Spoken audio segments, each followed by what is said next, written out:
من يهده الله فلا مضل له ومن يضلله فلا هادي له ونشهد أن لا إله إلا الله وحده لا شريك له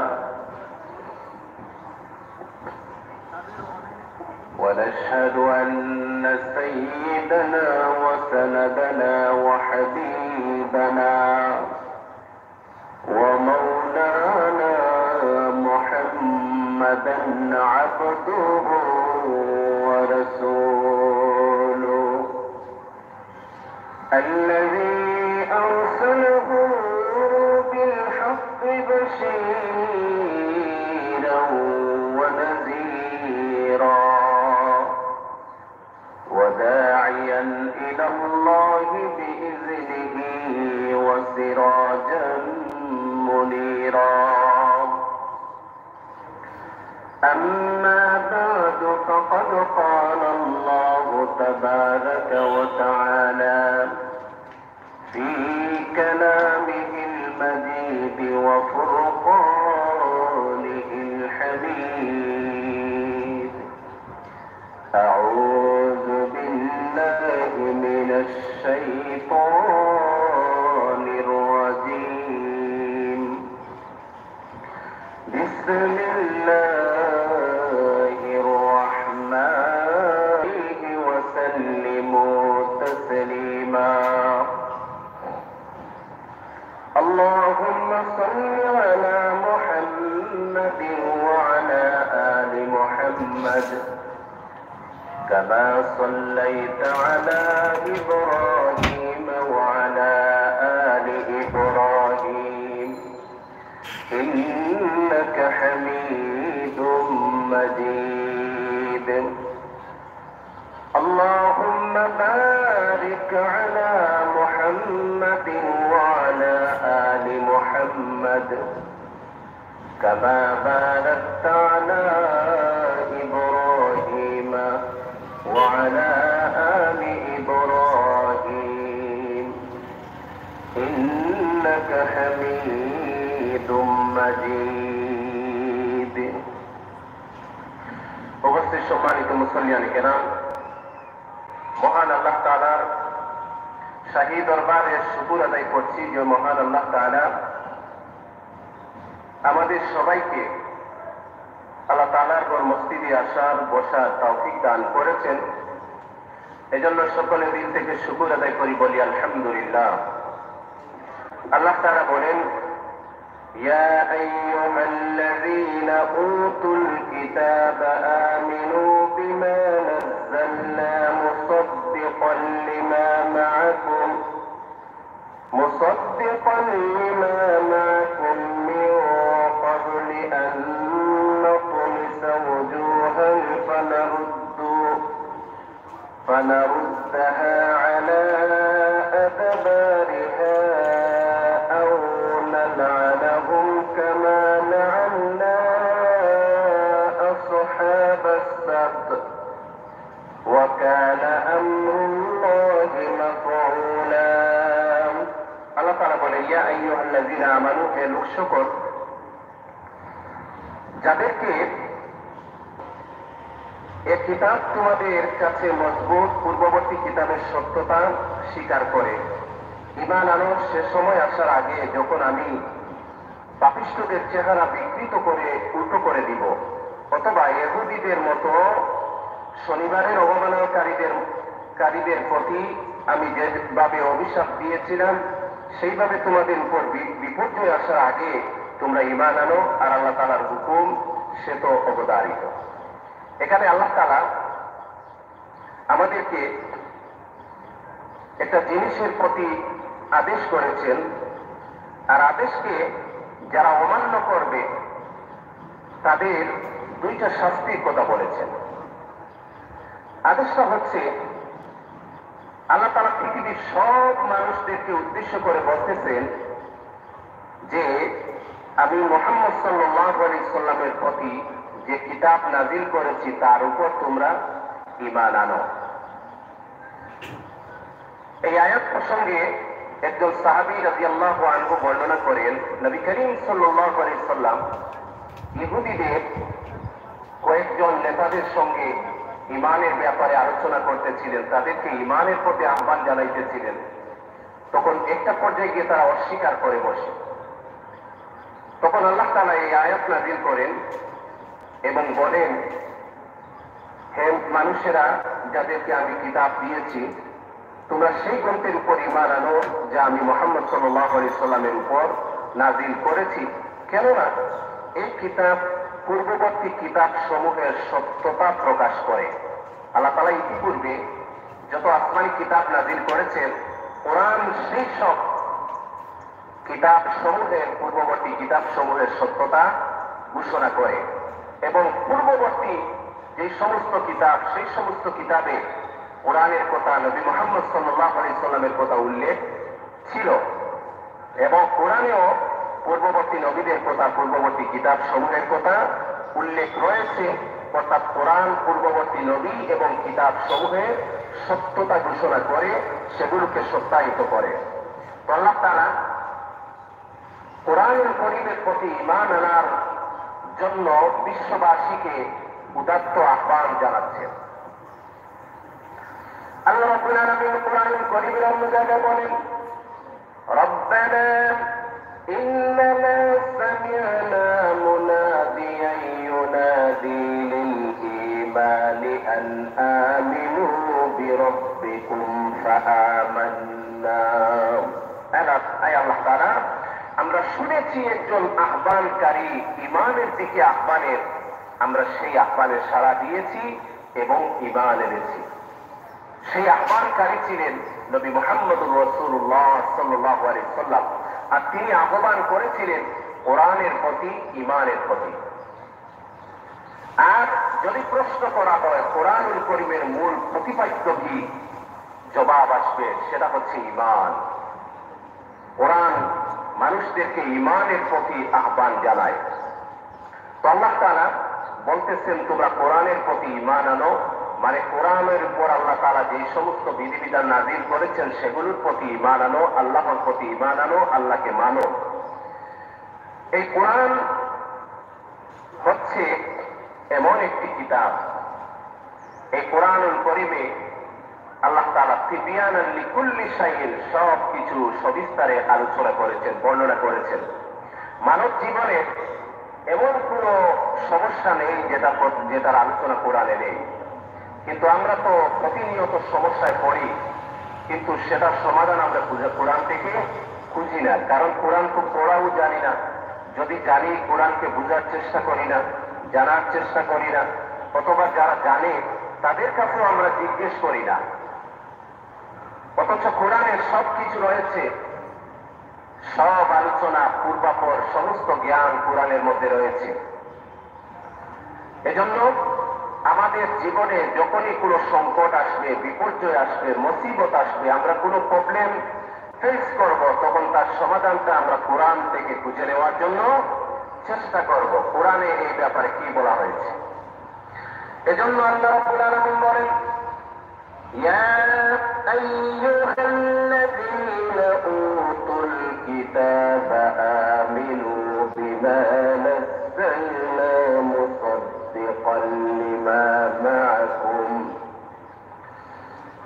হে পৃথিবীর মানুষেরা, যাদেরকে কিতাব দেওয়া হয়েছে, তোমরা সেই গ্রন্থের উপর ঈমান আনো যা আমি মুহাম্মদ সাল্লাল্লাহু আলাইহি সাল্লামের প্রতি নাযিল করেছি। এখানে যাদেরকে কিতাব দেওয়া হয়েছে তারা আহলে কিতাব। ইয়া আইয়ুহাল্লাযীনা আমানু, তারা আল্লাহ বিশ্ববাসীকে উদ্দেশ্য করে বলেছেন। তারপর বলেছেন উতুল কিতাব, মানে আহলে কিতাব, ইহুদি এবং নাসরাদেরকে এখানে উদ্দেশ্য করেছেন। তোমরা, আমি নবী মুহাম্মদ সাল্লাল্লাহু আলাইহি সাল্লামের প্রতি যে কিতাব নাযিল করেছি তার উপর তোমরা ঈমান আনয়ন করো। আর যদি তোমরা নবী মুহাম্মদ সাল্লাল্লাহু আলাইহি সাল্লামের প্রতি ঈমান না আনো, তাহলে মনে রেখো তোমাদের প্রতি দুটি শাস্তি আসবে। একটি শাস্তি হচ্ছে, আল্লাহ তাআলা বলেন, সেই সময়টা ঈমান আনো, সেই সময় আসার আগে যখন আমি পাপিষ্ঠদের চেহারা সমূহ বিকৃত করে তা উল্টো দিকে ঘুরিয়ে দেব। চেহারা, যদি তোমরা কোরআনের প্রতি ঈমান না আনো তাহলে আমি তোমাদের চেহারাকে বিকৃত করে দেব, এবং বিকৃত করেও শেষ নয়, চেহারাটাকে উল্টো করে দেব, অর্থাৎ মুখটা পিছনে চলে যাবে আর পিছনটা সামনে এসে যাবে। কি ভয়ঙ্কর অবস্থা! চেহারাকে বিকৃত করে আল্লাহ চেহারাটা ঘুরিয়ে দেবেন, পিছনটা সামনে চলে আসবে আর সামনাটা পিছনে চলে যাবে। কি ভয়ঙ্কর অবস্থা! আল্লাহ তাআলা বলেন, এই সময়টা আসার আগে তোমাদের উপর, এই গজব আসার আগে, এই আযাব আসার আগে তোমরা কোরআনের প্রতি ঈমান আনো। এটা হচ্ছে একটা শাস্তি, আকৃতি বিকৃত হওয়া। আরেকটা শাস্তি হচ্ছে ইহুদিদের পবিত্র দিন শনিবারের অবমাননাকারীদের প্রতি যে শাস্তি আমি আল্লাহ নাযিল করেছিলাম, সেই শাস্তিটা তোমরাও সম্মুখীন হওয়ার আগে কোরআনের প্রতি তোমরা ঈমান আনো। শনিবার দিন বনী ইসরাঈলদের প্রতি কি আযাব এসেছিল! ইহুদিদের, বিশেষ করে বনী ইসরাঈলদের পবিত্র দিন ছিল, ইবাদতের দিন ছিল শনিবার। আমাদের ইবাদতের কোন দিন? শুক্রবার। ইয়াউমুল জুমআ সাইয়্যিদুল আইয়াম, দিন সমূহের সর্দার হচ্ছে পবিত্র জুমআর দিন, আর এই দিনের অনেক ফজিলত রয়েছে। বনী ইসরাঈলদের ইবাদতের জন্য নির্ধারণ ছিল শনিবার, এবং এই শনিবারে অনেক কিছু নিষেধ ছিল। আমাদের জন্য কোনো কিছু নিষেধ আছে? আল্লাহ তাআলা কত দয়া করেছেন আমাদের উপর। বনী ইসরাঈলদের প্রতি অনেক কিছু নিষেধ ছিল শনিবারে। শনিবার দিনটা আল্লাহ পাকের পক্ষ থেকে ইবাদতের জন্য নির্ধারিত ছিল। অন্যান্য দিনও ইবাদত করতে হয়, তবে শনিবারটা স্পেশাল। আমাদের শুক্রবারে ইবাদত করতে হয়, আর বাকি অন্যান্য দিন করা লাগে না। না লাগে? আওয়াজ দেন, লাগেন না লাগে না? লাগে। কিছু লোক সারা সপ্তাহ ওদের কোনো খবর নেই, শুক্রবারের শুধু নামাজে আসে, সাপ্তাহিক নামাজি। ওদের অবস্থায় মনে হয় যে আল্লাহ তাআলা সপ্তাহে শুধু জুমার নামাজটাই ফরজ করেছেন। শুধু জুমার নামাজ কি আল্লাহ ফরজ করেছেন? না, প্রতিদিন 5 বার 5 ওয়াক্ত আল্লাহ তাআলা নামাজ ফরজ করেছেন। শুধু জুমার নামাজ পড়লে দায়িত্ব আদায় হয়ে যাবে না। আবার কিছু কিছু লোক ওরা অপেক্ষা করে ঘরে থেকে কখন বয়ান শেষ হবে, বয়ান শেষ হলে আস্তে আস্তে রওনা দেয়, যাতে করে শুধু জুমার 2 রাকাত নামাজ পড়তে পারে। কিন্তু আমি আগেও একদিন বলেছি, জুমারের নামাজ ফরজ হচ্ছে কয় রাকাত? 4 রাকাত। জুমার ফরজ কয় রাকাত? 2 রাকাত। গত সপ্তাহে আমি আলোচনা করেছি তায়াম্মুমের প্রসঙ্গে, যে যেই সমস্ত নামাজের কাজা নেই, ওই সমস্ত নামাজ, এই বিষয়ের জন্য, নামাজের জন্য ওযুর পানির ব্যবস্থা থাকা সত্ত্বেও তায়াম্মুম করা যাবে। যেমন ঈদের নামাজ, জানাজার নামাজ, ওগুলো যদি মিসিং এর সম্ভাবনা থাকে তখন ওযু করে অংশগ্রহণ করে সেটা না পাওয়ার সম্ভাবনা যদি থাকে, তাহলে এমত অবস্থা ওযু না করে তায়াম্মুম করে অংশগ্রহণ করা যাবে। কিন্তু এই বিধানটা জুমার জন্য প্রযোজ্য নয়। এখন মনে করুন কোন ব্যক্তি কোন অ্যাক্সিডেন্ট বশত, কারণ বশত, শরঈ কারণ বশত অবহেলা করে নয়, কোন কারণ বশত একজন মানুষ ফ্লাই করে আসতেছে, এয়ারপোর্ট থেকে সে রওনা হয়েছে, এসে চৌকিদিকি পর্যন্ত আসতে আসতে এর ভিতরে অনেক মসজিদ আছে, কিন্তু উদাহরণস্বরূপ মনে করুন সে কোনো মসজিদ পায় নাই, অথবা পাঞ্জেগানা মসজিদ আছে, জুমার জন্য জামে মসজিদ হওয়া শর্ত, যেখানে জুমা হয়, এরকম কোন ব্যবস্থাপনা সে পায় নাই, চৌকিদিকি পর্যন্ত আসতে আসতে জুমা চলে গেছে। এখন সে কি করবে? সে যেহেতু জুমার নামাজটা পায় নাই, তখন সে জোহরের নামাজ পড়বে। কি করবে? জোহরের নামাজ পড়বে। এখন এজন্য জুমার জন্য তয়ম্মুমের এই মাসলাটা আসবে না। এখন জোহরের নামাজ হচ্ছে 4 রাকাত, জুমার নামাজ হচ্ছে 2 রাকাত। বাকি 2 রাকাতের স্থলাভিষিক্ত হচ্ছে খুতবা, 2 খুতবা। এজন্য কেউ যদি শুধুমাত্র জুমার ফরজ 2 রাকাত নামাজ পড়ে খুতবাটা না শুনে তার নামাজটা পরিশুদ্ধ হয় নাই, পরিশুদ্ধ হয় নাই। জুমার নামাজ পরিশুদ্ধ পরিপূর্ণ হতে হলে 2টি খুতবা মনোযোগ দিয়ে শুনতে হবে। খুতবার সময় কথা বলা যাবে না, খুতবার সময় অন্য মনোযোগী হওয়া যাবে না। যেই রকম নামাজ পড়তে হয় মনোযোগ সহকারে, ঠিক সেই রকম জুমার খুতবাকেও শুনতে হবে মনোযোগ সহকারে। ফরজ নামাজটা আল্লাহর জন্য কবুল হওয়ার জন্য শর্ত হচ্ছে তার সাথে সুন্নত লাগবে। এজন্য আল্লাহ তাআলা নবী মুহাম্মদ সাল্লাল্লাহু আলাইহি ওয়াসাল্লামের জন্য প্রতি ওয়াক্ত নামাজের জন্য কিছু সুন্নত নির্ধারণ করে দিয়েছেন।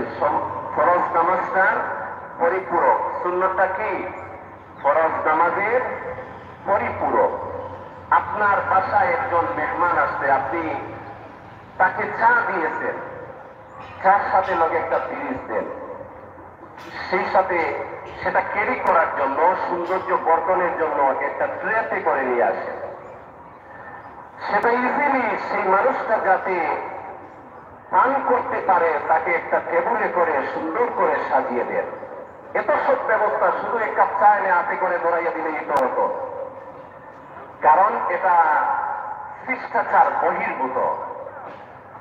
আপনার বাসায় একজন মেহমান আসে, তাকে আপনি প্রেজেন্টেশনটা করবেন খুবই সুন্দরভাবে। নর্মালি এক কাপ চাই হোক, তো এক কাপ চা যখন আপনার মেহমানের জন্য আপনি প্রেজেন্টেশন করতে এত সবাই জন, আপনি নামাজ পড়লেন ফরজ নামাজ, সেটা আল্লাহ পাকের দরবারে কবুল হওয়ার জন্য সেটাকে কিছু প্রেজেন্টেশন করতে হয় কিছু সিস্টেমে, আর সেই সিস্টেমটাই হচ্ছে সুন্নত। এজন্য জুমার আগে সুন্নতে মুআক্কাদা 4 রাকাত, পরে হচ্ছে 4 রাকাত, এগুলো পড়তে হবে। 4 রাকাত 4 রাকাত 8 রাকাত, জুমার পর 2 রাকাত আর 2 খুতবা, এই হচ্ছে জুমার নামাজ, পরিপূর্ণ জুমার নামাজ। তো জুমার নামাজ পরিপূর্ণ করার জন্য কি করতে হবে? আগে 4 রাকাত সুন্নত, পরে 4 রাকাত সুন্নত, জুমার 2টি খুতবা, 2 রাকাত ফরজ। এই সবগুলো যদি পরিপূর্ণভাবে আদায় করেন আপনার জুমার নামাজটা পরিপূর্ণ হলো।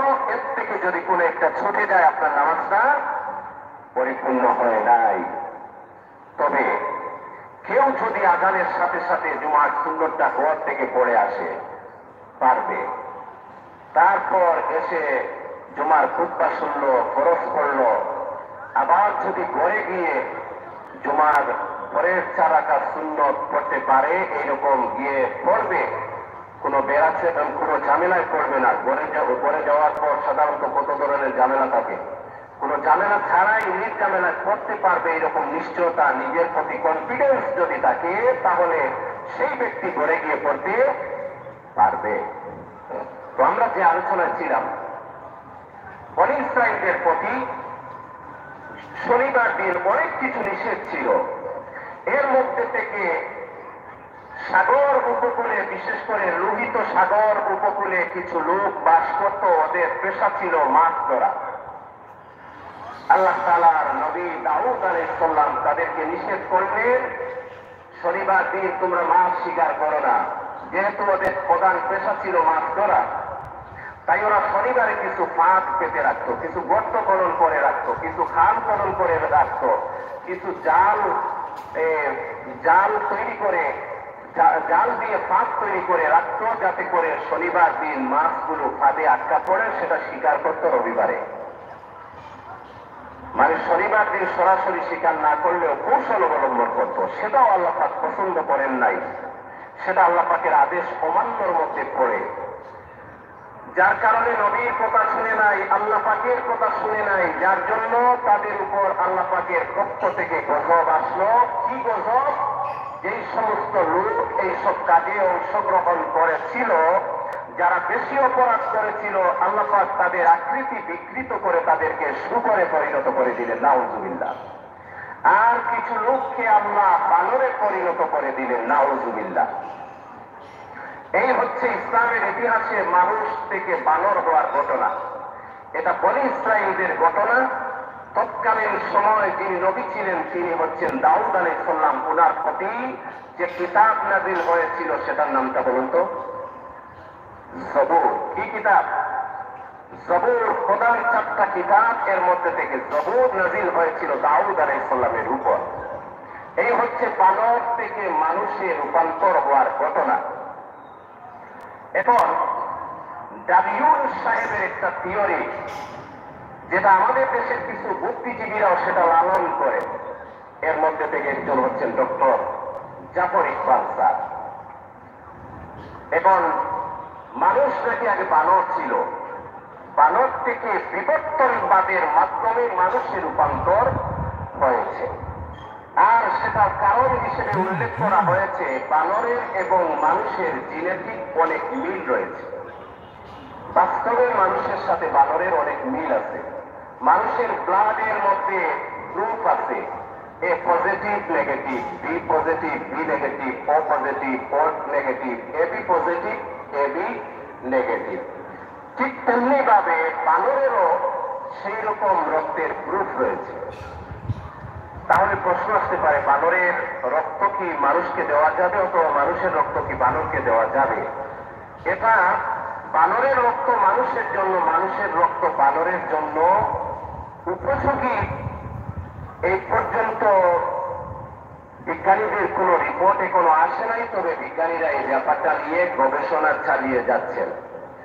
মানব দেহের জন্য আবিষ্কৃত অনেক ঔষধ প্রথমে বানরের উপর, শিম্পাঞ্জির উপর, তারপর ইঁদুরের উপর সেটা আগে প্রয়োগ করা হয়। সেটা যদি সুন্দর ফলাফল আসে তারপর সেটা মানুষের বডিতে প্রয়োগ করা হয়। এর থেকে এগুলো বিজ্ঞানীরা যারা বলেন বানর থেকে মানুষ বিবর্তনবাদের মাধ্যমে, তারা এগুলোকে যুক্তি হিসেবে পেশ করেন। এমনকি মানুষের যে রকম সর্দি কাশি হয়, ঠান্ডা লাগে, ঠিক তেমনি ভাবে বানরেরও সেইভাবে সর্দি কাশি হয়, বানরেরও ঠান্ডা লাগে। একটা বানর প্রাপ্ত বয়সে পৌঁছতে 2.5 থেকে 3 বছর সময় লাগে। একটা বানর 15 থেকে 20 বছর পর্যন্ত বেঁচে থাকে। ওদের গড় আয়ুকাল হচ্ছে 15 থেকে 20 বছর। বানর একটি সামাজিক প্রাণী। ওরা দলবদ্ধভাবে চলাফেরা করে। ওরা সাধারণত মানুষের উপর আক্রমণ করে না, ওরা আক্রান্ত হলে পরে আক্রমণ করে, যেটা এই বিগত কয়েক বছর থেকে এই এলাকার মানুষরা ফিল করতেছে বানরের উপদ্রব।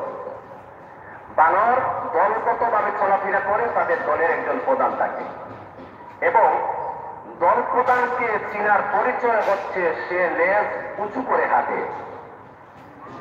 এটাই হচ্ছে দল প্রধানের পরিচয়ের লক্ষণ। আর দল প্রধান সাধারণত পুরুষ হয়ে থাকে। ওরা কোনো মহিলাকে দল প্রধান, তাদের সেনাপতি, তাদের প্রধান নির্বাচন করে না। ওরা আমাদের থেকে অনেক ভালো। ওরা মহিলা নেতৃত্ব মানে না। একটা বানরের যিনি প্রধান, উনি সাধারণত 2 থেকে 3 বছর প্রধান থাকেন। তারপর আরো একজন লড়াই করে, শক্তিশালী আরেকজন লড়াই করে ওনার থেকে ক্ষমতা ছিনিয়ে নেয়। মানে ক্ষমতার লড়াই বানরের মধ্যেও আছে। আমরা যেরকম ক্ষমতার লড়াই করি, ওদের মধ্যেও ক্ষমতার লড়াই আছে।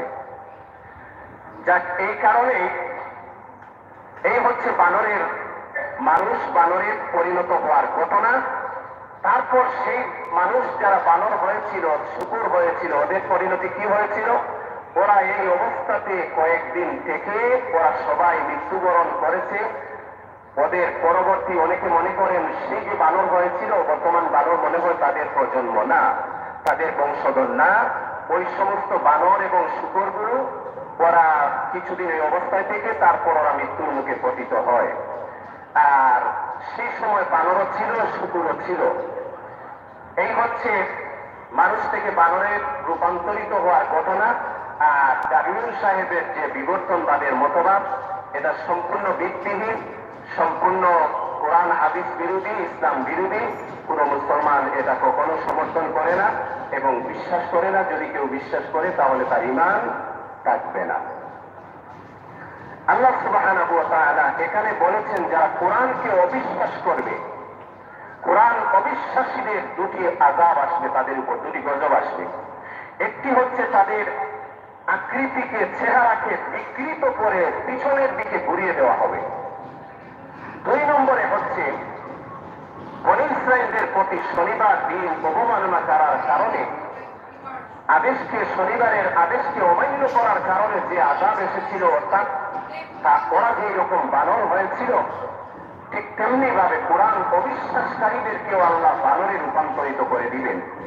এছাড়াও হাদিস শরীফে আরো কিছু আযাবের, আরো কিছু গুনাহের শাস্তি স্বরূপ আল্লাহ তাআলা আকৃতি বিকৃত হওয়ার, চেহারা বিকৃত হওয়ার আযাবের কথা নবী আলাইহিস সালাম হাদিস শরীফে বর্ণনা করেছেন। সহিহ বুখারী শরীফের হাদিস, নবী আলাইহিস সালাম বলেন, যখন আমার উম্মতের মধ্যে গায়িকা নারী বেড়ে যাবে, ব্যভিচার ওপেন হবে, মদ্যপান ওপেন হবে, তখন তাদের উপর আযাব আসবে। 3টা অপরাধের কথা বলেছেন। একটি হচ্ছে গায়িকা নারী বেড়ে যাবে। বর্তমানে গায়িকা নারীদের সংখ্যা বাড়তেছে না কমতেছে? জি, একটু আওয়াজ দেন। বাড়তেছে। বর্তমানে তো ঘরে ঘরে নায়িকা, ঘরে ঘরে গায়িকা। কিভাবে? টিকটকের বদৌলতে। ঘরে ঘরে নায়িকা, ঘরে ঘরে গায়িকা, দিন দিন বাড়তেছে। তো এইভাবে নবী আলাইহিস সালাম বলেন, যখন আমার উম্মতের মধ্যে গায়িকা নায়িকাদের সংখ্যা বেড়ে যাবে, ব্যভিচার বেড়ে যাবে, ব্যভিচার ওপেন হয়ে যাবে এবং মদ্যপান ব্যাপক হবে, ওপেন হয়ে যাবে। মদপান দিন দিন, নেশাদ্রব্যের ব্যবহার দিন দিন বাড়তেছে। আর এই 3টা গুনাহ যখন আমার উম্মতের মধ্যে ব্যাপক হবে, তখন তাদের উপর 3টা গজব আসবে। একটা হচ্ছে আকাশ থেকে পাথর বর্ষণ, আরেকটি হচ্ছে ভূমিধস, আরেকটি হচ্ছে আকৃতি বিকৃত হওয়া। 3টা অপরাধের কারণে 3টা শাস্তি আসবে। বর্তমানে তো এই শাস্তিগুলো ভূমিধস, ওয়ার্ল্ডের বিভিন্ন জায়গায় বিভিন্ন সময় ভূমিধসের খবর পাওয়া যায়। আকাশ থেকে পাথর বর্ষণ হওয়া, যেটা বাংলাদেশের মানুষ, বিশেষ করে সিলেটের মানুষ গত বর্ষা মৌসুমে দেখেছেন আকাশ থেকে কিভাবে পাথর বর্ষণ হয়। এত বড় বড় পাথর মনে হয় কেউ এর আগে কখনো দেখেন নাই। আকাশ থেকে পাথর বর্ষণ হওয়া, আকৃতি বিকৃত হওয়া, এইভাবে আল্লাহ তাআলা একজন জ্যান্ত মানুষের আকৃতি বিকৃত করে তাকে অন্য সব প্রাণী, শূকর অথবা বানরে পরিণত করে দিবে। এই সমস্ত শাস্তি গুনাহ যখন ব্যাপক হবে, তখন এই শাস্তিগুলো আসবে। এজন্য আমাদেরকে কোরআনের প্রতি ঈমান আনতে হবে। আর কোরআনের প্রতি যদি আমরা ঈমান না আনি, পরিপূর্ণভাবে ঈমানদার না হই, তাহলে এই শাস্তিগুলো আসবে। আর ডারউইনের মতবাদ যে মানুষের সাথে এই বানরের মিল থাকার কারণে যে বানর থেকে মানুষের রূপান্তর, এটা কখনো বিশ্বাস করা যাবে না। তবে হ্যাঁ, অনেক বিষয় মানুষের এবং এই সমস্ত প্রাণীদের মিল থাকার কারণে বহু জিনিস পরীক্ষা করা হয়। যেমন বর্তমানে বিজ্ঞানীরা একটা প্রজেক্ট হাতে নিয়েছেন, এই এআই অন্তর্ভুক্ত একটা প্রজেক্ট, যেটার নাম দেওয়া হয়েছে রেড জিপিটি। এটা হচ্ছে যারা এই মানসিক প্রতিবন্ধী যে সমস্ত মানুষ, যাদের ব্রেন পুরোপুরি কাজ করে না, এই প্রযুক্তির মাধ্যমে ওদের ব্রেনকে পরিপূর্ণ করা যাবে। অর্থাৎ এই প্রযুক্তির আওতায় যখন এই প্রযুক্তিটা এই মানুষের উপর যখন অ্যাপ্লাই করা হবে, তখন সেই মানুষের ব্রেন পুরোপুরি একজন সুস্থ মানুষের মতো কাজ করবে। এটা নিয়ে বর্তমানে বিজ্ঞানীরা রিসার্চ করতেছেন। তারপর এআই এর মাধ্যমে বর্তমানে পুরা ওয়ার্ল্ডটাই চেঞ্জ হয়ে যাচ্ছে। এই এআই এর আরেকটি অংশ হচ্ছে চ্যাট জিপিটি। এটার প্রধান কাজ হচ্ছে মূলত লিখনীয় কাজে এটা ব্যবহার করা হয় এবং এই এআই বদৌলতে গোটা ওয়ার্ল্ডটা চেঞ্জ হয়ে যাচ্ছে। আর বিজ্ঞান যত উন্নত হচ্ছে, ইসলাম এবং কোরআন বোঝা এবং মানা মানুষের জন্য সহজ হচ্ছে। যেমন গতকাল একটা বিষয় দেখলাম, বিজ্ঞানীদের কাছে ধরা পড়েছে এবং বিজ্ঞানীরা এই বিষয়টা নিয়ে খুবই উদ্বিগ্ন। সেটা হচ্ছে পৃথিবীর চুম্বক মেরুর পরিবর্তন হচ্ছে। এই পরিবর্তনের কারণে বিজ্ঞানীরা বলতেছেন একটা সময় বর্তমানে সূর্য উদয় হয় পূর্ব দিকে, কিন্তু এই চুম্বক মেরুর পরিবর্তনের কারণে একটা সময় সূর্য আর পৃথিবীর এই পূর্ব দিকে উদয় হবে না, বরং পশ্চিম দিক থেকে উদয় হবে। যেটা আমাদের নবী সাল্লাল্লাহু আলাইহি সাল্লাম আজ থেকে 1400 বছর আগে বলে গিয়েছেন, কিয়ামতের আগে পৃথিবীর সূর্য উদয় পূর্ব দিকে না হয়ে পশ্চিম দিক থেকে উদয় হবে। আর যখন সূর্য পশ্চিম দিক থেকে উদয় হবে তখন তওবার দরওয়াজা বন্ধ হয়ে যাবে। কাজেই তোমরা আল্লাহর কাছে তওবা করো সূর্য পশ্চিম দিক থেকে উদয় হওয়ার আগে। পশ্চিম দিক থেকে যখন সূর্য উদয় হবে তখন তওবার দরওয়াজা বন্ধ হয়ে যাবে। তখন কেউ ঈমান আনলে ঈমানটা গ্রহণযোগ্য হবে না। কেউ আল্লাহর কাছে তওবা করলে সেই তওবাটাও আল্লাহর কাছে গ্রহণযোগ্য হবে না, কবুল হবে না। তারপর আল্লাহ রাব্বুল আলামিন বলেন, ইন্নাল্লাহা লা ইয়াগফিরু আন ইউশরাকা বিহি ওয়া ইয়াগফিরু মা দুনা যালিকা লিমান ইয়াশা ওয়া মান ইউশরিক বিল্লাহি ফাকাদ ইফতারা ইসমান মুবিনা। নিঃসন্দেহে আল্লাহ কখনো সে গুনাহ মাফ করবেন না যে তার সাথে কাউকে শরীক করেছে। এছাড়া আল্লাহ তাআলা যাকে ইচ্ছা ক্ষমা করবেন। যে ব্যক্তি আল্লাহর সাথে শিরিক করলো সে অবশ্যই আল্লাহর উপর মিথ্যা আরোপ করলো, যা সবথেকে বড় গুনাহ। এখানে আল্লাহ তাআলা বলেছেন যারা শিরিক করবে আল্লাহ তাআলা তাদেরকে কখনোই ক্ষমা করবেন না। এছাড়া যদি কেউ শিরিক ছাড়া অন্য কোনো অপরাধ করে আল্লাহ যাকে ইচ্ছা ক্ষমা করবেন, অথবা যে খালিস দিলে তওবা করবে আল্লাহ তাকে মাফ করবেন। কারণ শিরিককারীকে আল্লাহ কেন ক্ষমা করবে না? ওয়া মান ইউশরিক বিল্লাহি ফাকাদ ইফতারা ইসমান আযীমা। যে ব্যক্তি শিরিক করলো সে সবথেকে বড় অপরাধ করলো এবং আল্লাহর উপরে সবথেকে বড় মিথ্যা আরোপ করলো। এজন্য আল্লাহ শিরিককারীকে কখনোই ক্ষমা করবেন না। এই শিরিকটা হচ্ছে 3 প্রকার: শিরকে জলি, শিরকে খফি এবং রিয়া। শিরকে জলি হচ্ছে আল্লাহ পাকের সিফাতের সাথে শিরিক করা। আল্লাহ পাকের সিফাতের সাথে, অস্তিত্বের সাথে, আল্লাহ পাকের এই জাতের সাথে শিরিক করা, এটা হচ্ছে শিরকে জলি। যেমন এই হিন্দুরা আল্লাহ পাক ভগবান মানে, কিন্তু সেই সাথে 360 দেবতা পড়া শরিক করেছে, যেটা হচ্ছে শিরকে জলি, আল্লাহ পাকের জাতের সাথে শিরিক করা। ঠিক তেমনি ভাবে খ্রিস্টানরা আল্লাহ তাআলাকে গড হিসাবে মানে, সেই সাথে ওরা ঈসা আলাইহিস সালামকে আল্লাহর পুত্র, মরিয়ম আলাইহিস সালামকে আল্লাহর স্ত্রী হিসেবে সাব্যস্ত করেছে, যেটা আল্লাহ পাকের জাতের সাথে শিরিক করেছে। আর সেই ধরনের শিরিক থেকে আল্লাহ তাআলা সম্পূর্ণরূপে পবিত্র।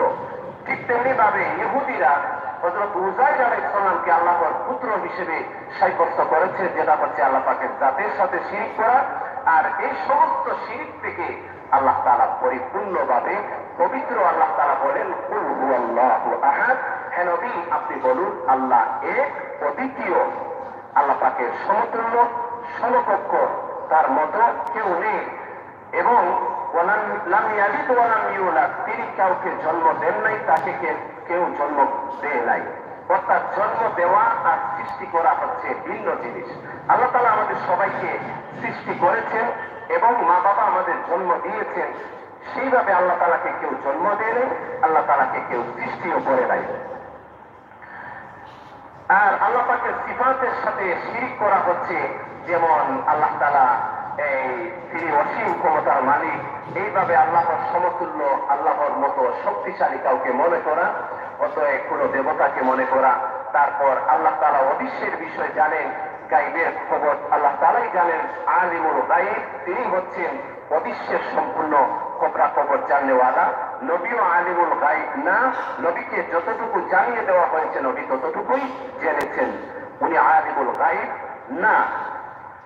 এবং এইভাবে অদৃশ্যের ব্যাপারে ভবিষ্যৎ সম্পর্কে জাননেওয়ালা কোন পীরকে মনে করা, কোন বড় বুজুর্গকে মনে করা, এটাও হচ্ছে এই শিরকে খফি, অর্থাৎ আল্লাহ পাকের সিফাতের সাথে শিরিক করা। আর 3 নম্বরটা হচ্ছে রিয়া, লোক দেখানো ইবাদত। ইবাদতের ক্ষেত্রে মানুষ দেখানো, যেমন মানুষেরা হাদিসা বলবে এজন্য হজ করা, মানুষেরা অনেক বড় দাতা বলবে এজন্য দান করা, তারপর আরো যত ধরনের ইবাদত, সেই ইবাদতের মধ্যে লোক দেখানোর সম্ভাবনা রয়েছে।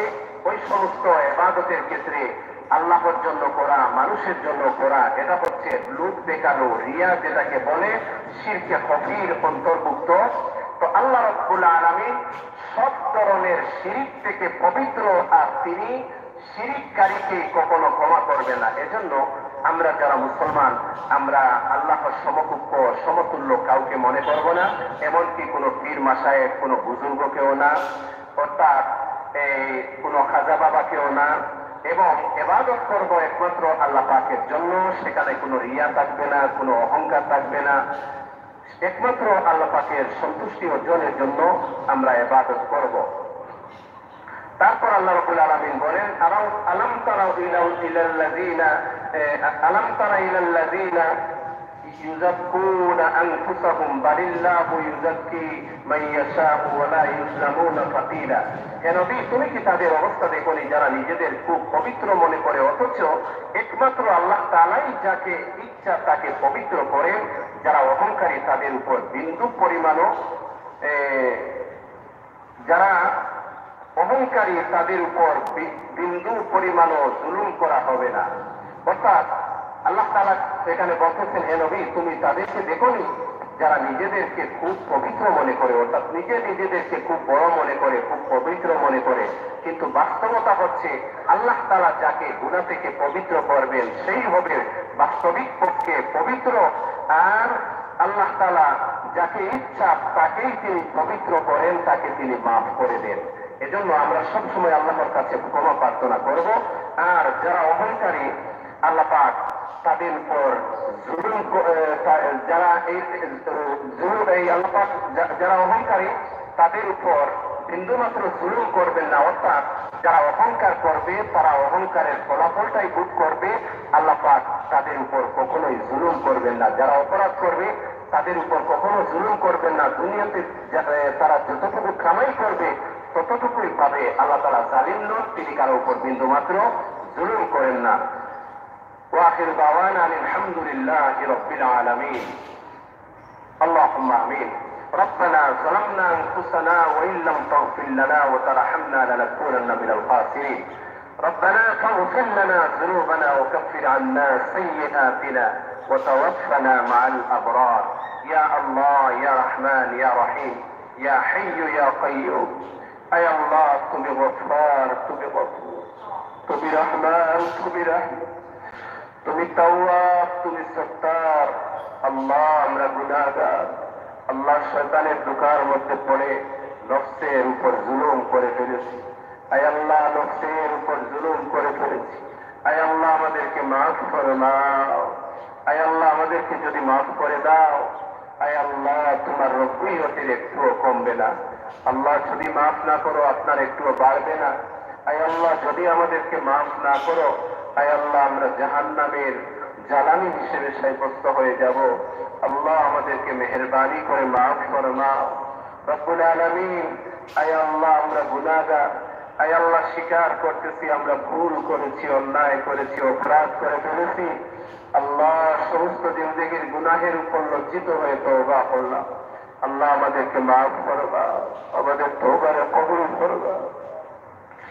আয় আল্লাহ কাল কিয়ামতের দিন লক্ষ লক্ষ কোটি কোটি মানুষের সামনে আমাদেরকে গুনাহগার বলে ডাক দিও না। আল্লাহ মেহেরবানি করে আমাদেরকে মাফ ফরমাও। আয় আল্লাহ আমাদেরকে তোমার মকবুল গোলামি নসিব ফরমাও। শয়তানের ধোঁকা ওয়াসওয়াসা থেকে, নফসের গোলামি থেকে আমাদেরকে হেফাজত ফরমাও। আয় আল্লাহ খালিস মুখলিস ভাবে তোমার বন্দেগীর তৌফিক দান ফরমাও। রব্বুল আলামিন, আয় আল্লাহ আমাদের সমস্ত মুর্দেগানদের মাফ ফরমাও। বিশেষ করে আমাদের যাদের মা বাবা কবরের বাসিন্দা, আল্লাহ তাদের কবরগুলো জান্নাতের বাগান বানিয়ে দাও। আয় আল্লাহ মা বাবা কত আদর করতেন, স্নেহ করতেন। আয় আল্লাহ আমাদেরকে কত ভালোবাসা দিতেন। আয় আল্লাহ সনম দুঃখিনী মা বাবা যাদের অন্ধকার কবরের বাসিন্দা হয়ে গেছেন, আল্লাহ তাদের কবরগুলো জান্নাতের বাগান বানিয়ে দাও। তাদের কবরের মধ্যে রহমতের বারিশ বর্ষণ ফরমাও। যাদের মা বাবা জীবিত আছেন নেক হায়াত দান ফরমাও। অনেকের মা বাবা অসুস্থ, আল্লাহ সুস্থতা এনায়েত ফরমাও। আয় আল্লাহ নেক হায়াত দান ফরমাও, বেশি বেশি খিদমত করার তৌফিক দান ফরমাও। আয় আল্লাহ আমাদের तमाम মুর্দেগানদের মাফ ফরমাও। तमाम দুনিয়ার মুমিন মুমিনাতদেরকে মাফ ফরমাও। আয় আল্লাহ আমরা অভাবীদের অভাব দূর ফরমাও, মুসিবত জাদাদের মুসিবত দূর ফরমাও, পেরেশান ওয়ালাদের পেরেশানি দূর ফরমাও, হাজতমন্দ ওয়ালাদের হাজাত গুলো পূর্ণ ফরমাও। বিমারীদেরকে তোমার দারুশ শিফা থেকে শিফা এনায়েত ফরমাও। আল্লাহ আমাদের মধ্যে অনেকেই অসুস্থ, আল্লাহ সুস্থতা নসিব ফরমাও। আয় আল্লাহ বিমার নিয়ামতকে শিফা নিয়ামত দ্বারা বদলিয়ে দাও। ربي أني مسني الضر وأنت أرحم الراحمين. اللهم رب الناس أذهب الباس اشف وأنت شافي لا شفاء إلا شفاءك شفاء الله يغادر سقما. আল্লাহ আমাদেরকে সুস্থতার জিন্দেগি নসিব ফরমাও। যতদিন হায়াতে আয় আল্লাহ দুনিয়াতে রাখো, আল্লাহ সুস্থ রাখিয়া তোমার গুলামের তৌফিক দান ফরমাও। আয় আল্লাহ আমাদেরকে, আয় আল্লাহ আমাদের গুনাহের কারণে কঠিন কোন বেমার দিয়ে আল্লাহ বিছানায় পানি আয় আল্লাহ ফেলে রাখিও না। আয় আল্লাহ আমাদের গুনাহের কারণে অ্যাক্সিডেন্টের মৌত দিও না। আল্লাহ আগুনে পুড়াইয়া পানিতে ডুবাইয়া আয় আল্লাহ অ্যাক্সিডেন্ট করাইয়া বিছানায় পালাইয়া পচাইয়া গলাইয়া মানুষের বোঝা বানাইয়া মৌত দিও না। জীবনের শেষ ওয়াক্ত নামাজ মসজিদে জামাতের সাথে আদায় করার তৌফিক দান করিও। আল্লাহ যখন আমাদের মৃত্যু দান করো, তুমি মাওলাকে সজিদারত অবস্থায় পবিত্র কোরআনুল কারীমের তেলাওয়াতরত অবস্থায়, বাইতুল্লাহ শরীফের তওয়াফরত অবস্থায়, আল্লাহ শুক্রবার দিন রমজান মাস আমাদের মৃত্যু দান করিও। আল্লাহ আমাদের ইমানি মৌত দান করো। মৃত্যুর সময় শয়তান চাইবে আমাদের ঈমান নষ্ট করতে, আল্লাহ শয়তানের ওয়াসওয়াসা থেকে আমাদেরকে রক্ষা করিও। রব্বুল আলামিন, আয় আল্লাহ আমাদের तमाम দিনের হাজাতগুলো পূর্ণ ফরমাও, तमाम জরুরিয়াত পূর্ণ ফরমাও, तमाम মুশকিলাত আসান ফরমাও। আয় আল্লাহ আমাদের প্রতি রহম আর করম ফরমাও। আল্লাহ আমাদের আহলিয়ানদের হেদায়েত নসিব ফরমাও, হেফাজত ফরমাও। অনেক বাচ্চারা পরীক্ষা দিতে আছে, পরীক্ষায় কামিয়াবি দান ফরমাও। আমাদের দেশের মধ্যে শান্তি দান ফরমাও। সব ধরনের ষড়যন্ত্র চক্রান্ত থেকে আল্লাহ আমাদের দেশকে হেফাজত ফরমাও। মানুষের ঈমান আমলের হেফাজত ফরমাও। আয় আল্লাহ আয় আল্লাহ বাংলার মানুষদেরকে আয় আল্লাহ ঈমান ইসলামের সাথে শান্তিতে নিরাপদে বসবাস করার তৌফিক দান ফরমাও। আল্লাহ 56,000 বর্গ মাইলের এই ভূখণ্ডকে আল্লাহ তুমি আয় আল্লাহ নিরাপত্তার প্রতীক হিসেবে তুমি কবুল আর মঞ্জুর ফরমাও। রব্বুল আলামিন, দুনিয়ার মজলুম মুসলমানদের সাহায্য ফরমাও। বারবার আমাদের মক্কা মদিনার জিয়ারত নসিব ফরমাও। এই মুহূর্তে আমাদের পক্ষ থেকে অসংখ্য গরিত দুরূদ এবং সালাম তোমার হাবিবের খিদমতে হাদিয়া পৌঁছাও। ওয়াসসালামু আলাল মুরসালিন ওয়ালহামদুলিল্লাহি রাব্বিল আলামিন। আমিন। রাহমাতিকা ইয়া